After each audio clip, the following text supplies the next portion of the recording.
We here in the San Gabriel Valley were given a notice 1942 to report to the camp. They gave us a 6-day notice with only what you can carry. I want to welcome you to the Ruth and Charles Gilb Arcadia Historical Museum. I'd like to acknowledge those in the audience that were actually at the Santa Anita Assembly Center. My name is Akiko Nomura. So Japanese-American internment was a removal of approximately 110,000 people, Japanese descent. One of Arcadia's best high school teachers. Mr. Oliver Evacuees had some interesting things to say from an educator's viewpoint. The camp here, the Assembly Center, was opened at the end of March of 1942 through around the end of October. In the middle of all of that, some people got together and started a little newspaper called the Pacemaker. President Franklin Roosevelt did some regrettable things, and among them was signing Executive Order 9066, which led to the internment of over 100,000 people based on just their ethnicity. The United States has a set of core values. It's called the Declaration of Independence and the Constitution. Unfortunately, sometimes we fall short. And in World War II, in this instance, our nation fell short. As long as we stick to that core value, I think we're going to be in great shape.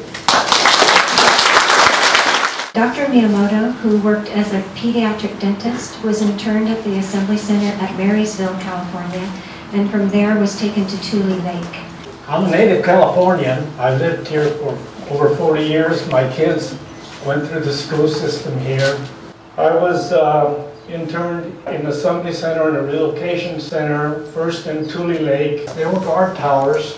Unless we had permission, we couldn't go through the barbed wire fences.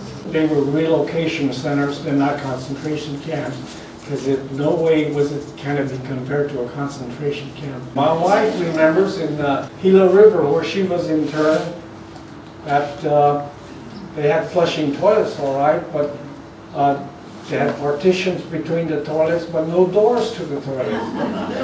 And later we were sent to Hart Mountain, Wyoming, where I graduated high school. My high school experience there, to me, was a lot of fun.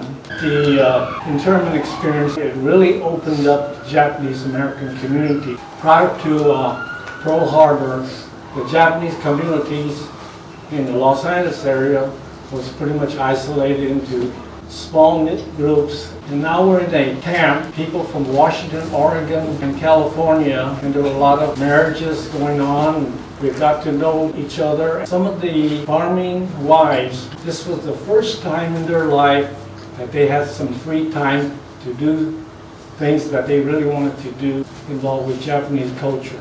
I had the opportunity to drive a dump truck. And this was a great experience for a 16-year-old. You know, you didn't have a license, and you get to drive a truck. A few weeks ago, at the Santa Anita racetrack, we held a Santa Anita Assembly Center reunion, and 183 people showed up for this event. We had tours through the stables, where some of them once stayed. I was at the Pomona Assembly Center at the Los Angeles County Fairgrounds. 5,500 of us were incarcerated there in the spring of 1942. I was only 12 years old at that time. I read about Santa Anita, where a couple of boys snuck out of the camp, went to Arcadia, went to see some movies, and then they snuck back into the camp. I could truly laugh about it today because all the anger has gone out. We got our apology, you know, we got our reparation, and today I could laugh about it. Thank you.